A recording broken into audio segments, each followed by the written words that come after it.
Details on a looming double-digit property tax increase. I did not create this financial mess, but it needs to be fixed. We need to get the city back on track. 10.5%, and it could go even higher. Why Toronto's budget shortfall will need homeowners' help to bridge the financial gap. Please help us. Somebody must know something. Mystery in Oshawa. With two unidentified persons of interest and no motive, Durham police are now asking for help to solve a 10-month-old murder. They've actually brought in flatbed trucks with loudspeakers, and they play music until 4 a.m. I just know that there's magic here. Foodie paradise or a neighborhood nightmare. How a beloved Mississauga spot popular on social media has residents fuming about real-world hassles. Good evening, I'm Sébastien Saint-François. Well, Toronto homeowners may be facing the largest single-year increase in property taxes since the city amalgamated in 1998. The proposed 10.5% hike come as the city looks to fill a nearly $1.8 billion budget shortfall. Tyler Cheese has the details. I think it's an aggressive increase. Toronto homeowners aren't too impressed with the property tax hike that came with today's city budget proposal. We just got one last year. It's a lot. It's a lot. I think we need to be a little more considerate of people's budgets and inflation and what the cost of living is now. I don't trust that this money will be spent properly, so it's just adding more and more expenses to home ownership. City staff are recommending a 9% increase. Budget Chief Councillor Shelley Carroll breaks down the math. For the average household, these increases altogether mean paying about $30 a month. It means an additional $1 a day. But add to that a 1.5% city building levy, and homeowners are looking at an overall hike of 10.5%. Mayor Olivia Chow says she's looking for a budget that will help the city reduce its deficit. I did not create this financial mess, but it needs to be fixed. We need to get the city back on track. She's hoping to hear from citizens before presenting her own budget proposal on February 1st. It's important to listen to the people of Toronto, and I look forward to them participating. In addition to this increase, city staff are calling on the federal government to provide funding for refugee claimants in Toronto's shelter system. Toronto has always had a partnership with the federal government to recover costs for these programs. Without that aid, the residential costs could increase another 6%. Staff say they're trying to avoid that outcome at all costs. They've done this before. I understand federally that this is a bigger issue for them as well, but welcome to our reality that we're seeing on the ground. The budget proposal also includes a freeze on TTC fares for the year and a slight increase to the police budget. Public consultations on the budget proposal will be held in the coming weeks with a council vote on February 14th. Tyler Cheese, CBC News, Toronto. York Regional Police are looking for at least 3 suspects wanted for an alleged hate-motivated vandalism incident in Vaughan. Police releasing this video of the suspects using a tool to shatter the windows of a vehicle which was parked in the driveway of a home. It happened near Dufferin and Steeles at around 3 a.m. yesterday. Police say the vehicle that was targeted featured decals of the Israeli flag.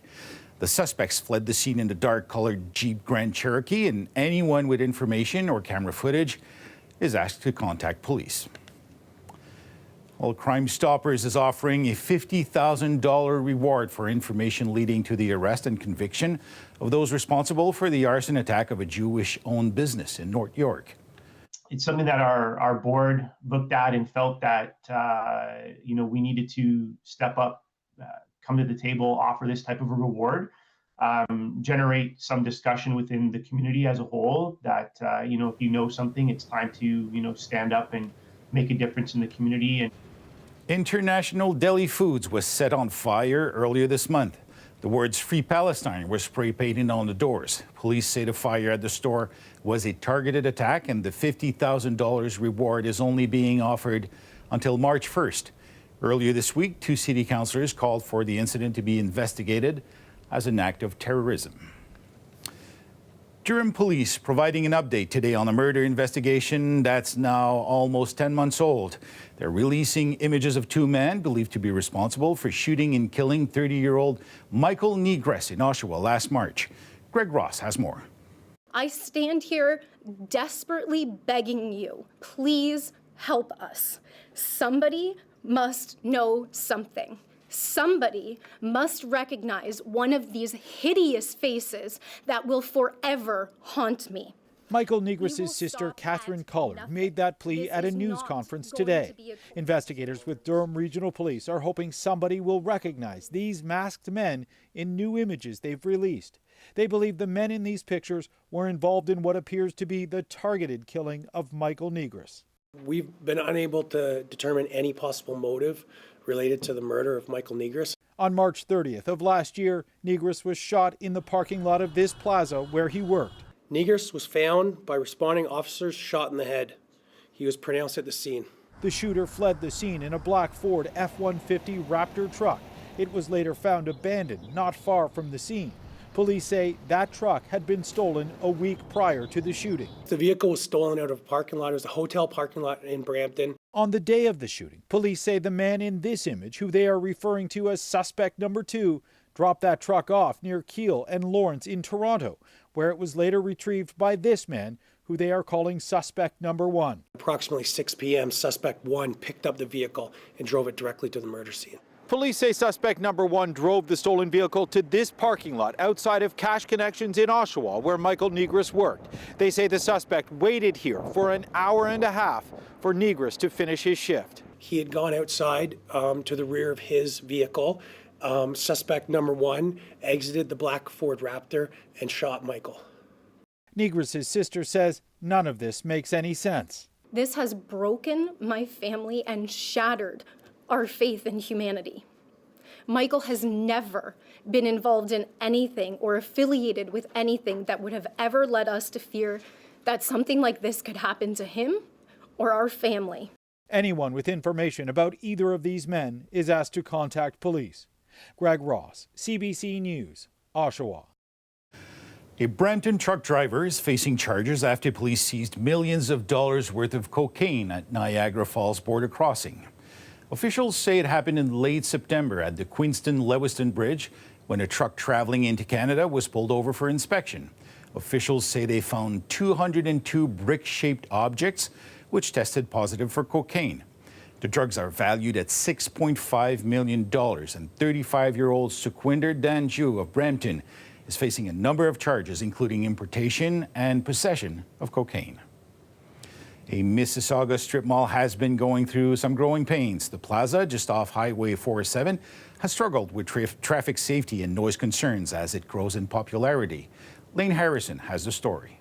To find food from the other side of the world, people from Ontario and beyond have been flocking to Ridgeway Drive. I just know that there's magic here. No other place has such a variety of, so many different cultures at one place. Unique signs shine across the rows of restaurants that make up the plaza. But the popularity of the location, plus the late hours of some of its businesses, have created problems for area residents. And we have had situations where they've actually brought in flatbed trucks with loudspeakers, and they play music until 4 a.m. Councillor Matt Mahoney represents the community at Mississauga City Hall. So that disrupts some of the residences. You can see some of the homes just to the east there that are, abutting the plaza. And it really is the fact that, we have noise bylaws. An online petition calling to increase police presence at the plaza has garnered about 1,700 signatures. Late last year, the city introduced a new nuisance gathering bylaw. It can lead to fines of up to $100,000. We certainly don't want to use it, but at the end of the day, we need tools and teeth in our bylaws to ensure that people are abiding by the bylaws. This restaurant owner says from his perspective, everything's been peaceful. In the plaza like this, you're going to have crowds walking around, so that's new for the city, you can say. So it's going to take people to adjust for maybe a couple of seasons, and then it should be fine. His business was one of the first to open at the plaza. In those early days, pedestrian safety at the mall was a concern, says local councillor Mahoney, but he says that's been improved by the addition of speed bumps and stop signs. Now, large, noisy gatherings that last late into the night are still something the city is trying to crack down on. Peel police say since July 2020, they've been called to the plaza 19 times. 15 of those calls came in 2023 alone. Police say they're aware of concerns and are working to keep everything under control. Lane Harrison, CBC News, Mississauga. And here's a live look at the city skyline, sitting at around 0 degrees at this hour, with a chance of flurries overnight. Victor Paulo's with us for a first look at the forecast. Victor. Had quite the mix of weather yesterday, and fortunately, looking ahead at our 3- and 7-day forecast, we have another mix of weather coming our way. We're going to start with a little bit of flurries between now and your Thursday morning. We're going to have snow to start our day on Thursday, and we have sleet coming our way for your Friday and Saturday morning. Now, taking a look at average temperatures this time of year, -2 is your average high and -10.3 is your average low. Now, taking a look at exactly what's coming our way, here's what it looks like right around midnight, 1 o'clock in the morning. There will be cloudy periods with some with some clear breaks. No sunny breaks at midnight, I promise. As you do get later on towards your Thursday morning, you can see this is where the snow comes in, and that snow is going to be lasting all the way through to around your commute home. Now, tomorrow morning, when my little Emmy and your little ones are getting ready, as mentioned, it's going to be snowing, 2 degrees, feeling like -4. And look at our 3-day forecast. Well, we got 3 days of snow coming our way. Over to you. Barnes attacks Davis. He's not afraid to attack AD, but AD that time got the best of him. The Toronto Raptors last night losing the second game of their West Coast trip by 1 point against LeBron James and the Lakers. It was a lopsided number of fouls in LA's favor that may have made the difference, to the point where Raptors coach Darko Rajakovic had a few choice words for the refs after the game. Outrageous. What happened tonight, this is completely BS. This is shame. Shame for the referees, shame for the league to allow this. 23 free throws for them, and we get 2 free throws in the fourth quarter. Like, how to play the game. Clearly, he was not happy with the calls made by the officials on the court last night. The Raps are playing the LA Clippers tonight, and right now the Raptors are leading 36-30 in the second quarter. Now on to hockey, where professional hockey players often appear tough on the ice, but the pressure of the job does take a toll, and not just on their bodies, but on their minds too. Today, a new initiative was launched that aims to raise awareness of mental health issues faced by players. We hope that First Line is one of many small steps towards a vision where all NHLPA members are mentally fit, ready to thrive, and willing to support each other, and contribute to a broader mission where no athlete feels they need to sacrifice their well-being just to play the sport that they love. The program is called First Line. It was launched by the NHL Players Association in partnership with other organizations. The goal is to decrease stigma around mental health and provide support for players even after retirement. It is an honor to serve with you and serve this incredible city. It's an honor. After the break, Bonnie Cromby signs off as mayor of Mississauga in her final council meeting, while the race to replace her officially begins. Plus,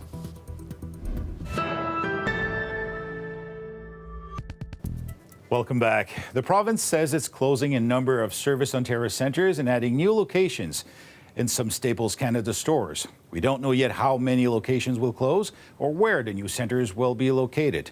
Ontario residents get their driver's licenses, health cards, birth certificates, and so on at Service Ontario centres. The province says services will not be interrupted, and employees at centres that are closing will be given opportunities to continue their employment with Staples Canada.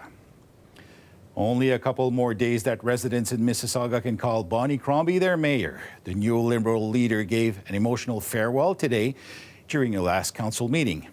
Crosby's resignation will kick off a by-election campaign to replace her, and as Patrick Swadden explains, candidates are wasting no time in joining that race. Mississauga doesn't go through a lot of mayors, only 2 in the last 45 years, but Ontario's 3rd largest city is going to need a new one. Quite honestly, it is an honor to serve with you and serve this incredible city. It's an honor. A swan song for new Ontario Liberal leader Bonnie Cromby, taking her last council meeting today as Mississauga mayor, each councillor in turn lauding Cromby's time in office. One of you will likely become mayor. Others will run, but the reality is you have the experience, the name recognition. After Cromby steps down on Friday, City Council will declare her seat vacant. There will then be a nomination period during which candidates can officially enter the race to replace her, and a couple city councillors already have their eyes on the top prize. My plan is to run for mayor and to win.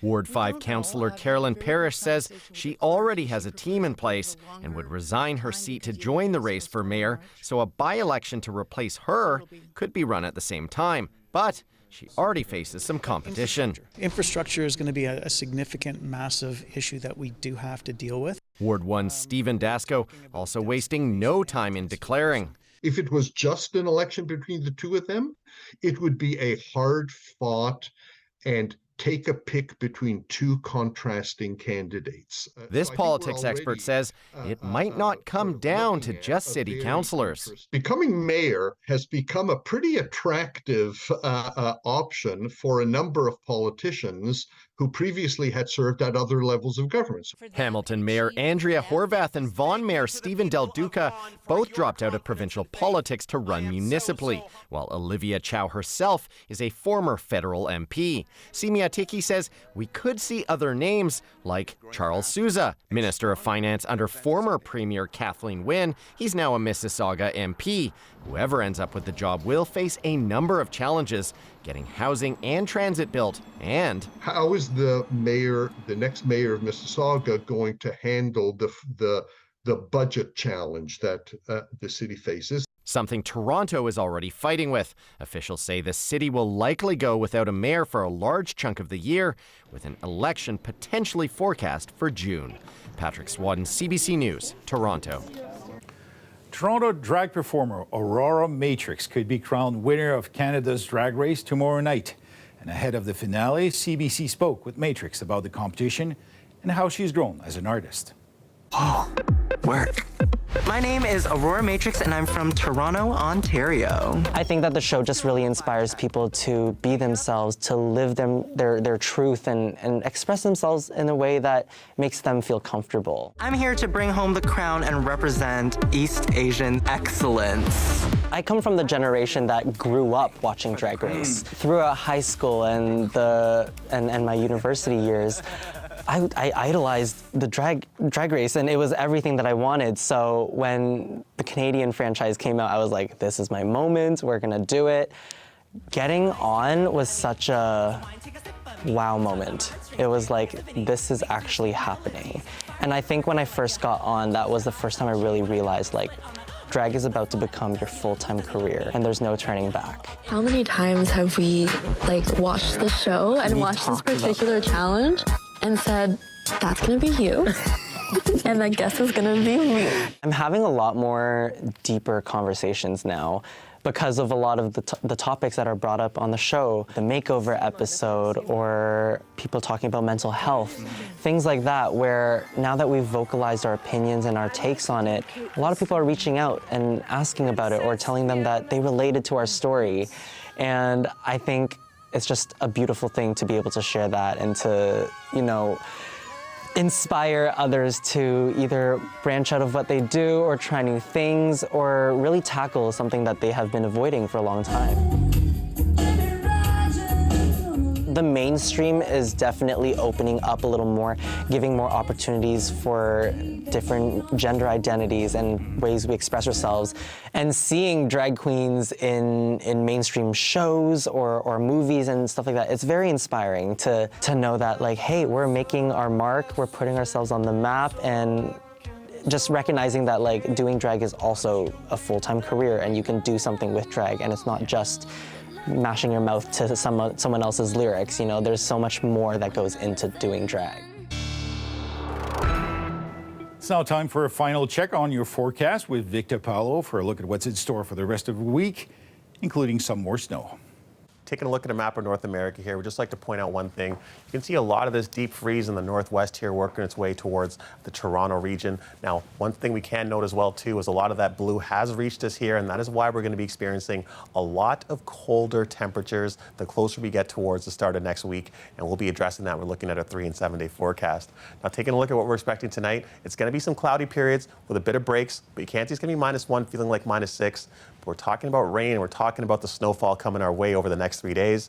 Now, between now and Friday midday, about 6 millimeters will fall, but don't forget a majority of that rain that we are expecting is going to be more towards your Saturday morning, Friday late night. Now, speaking of snow, how much snow should be coming our way between now and, let's say, Thursday, Friday, well, we're expecting by the time it reaches Friday 2 in the morning, about 10 centimeters would have already fallen around here in the GTA, between 7.5 to 10, with another 5 to 10 centimeters expected for the remainder of Friday into Saturday as well. So it's going to be quite the significant amount of snow in comparison to what we've been receiving over the last couple of months. Now, here's what your Thursday morning is going to look like. There's that system coming in that's going to be bringing in that snow, and you're around 5 centimeters we are expecting. And speaking of overnight, there will be cloudy periods, as you can see here, but as you do get closer to your Thursday morning, this is where it's going to be snowing. A majority of the snow is going to be during the morning in towards noon. By the time you get to your commute home, there's going to be some breaks, mainly cloudy. Now, that's going to be setting up what's coming our way for Friday. And as you can see what's coming Friday, later on towards after supper is this snow. Now, mixed in with the snow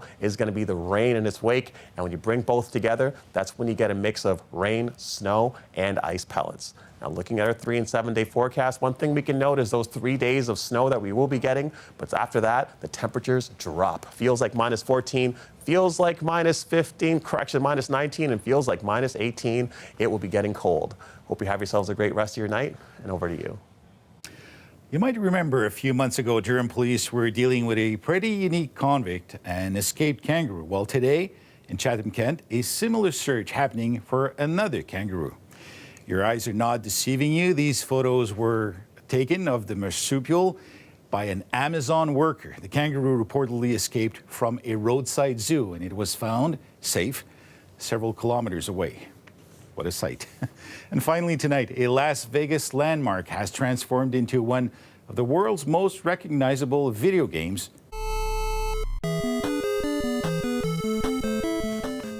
Well, that brings back memories. The transformation of the Las Vegas Sphere comes on the 40th anniversary of Tetris and this week's annual Consumer Electronics Show. There you go. That's our show for you tonight. Thank you so much for watching. Dwight Drummond has your next local newscast tomorrow at 6. Good night.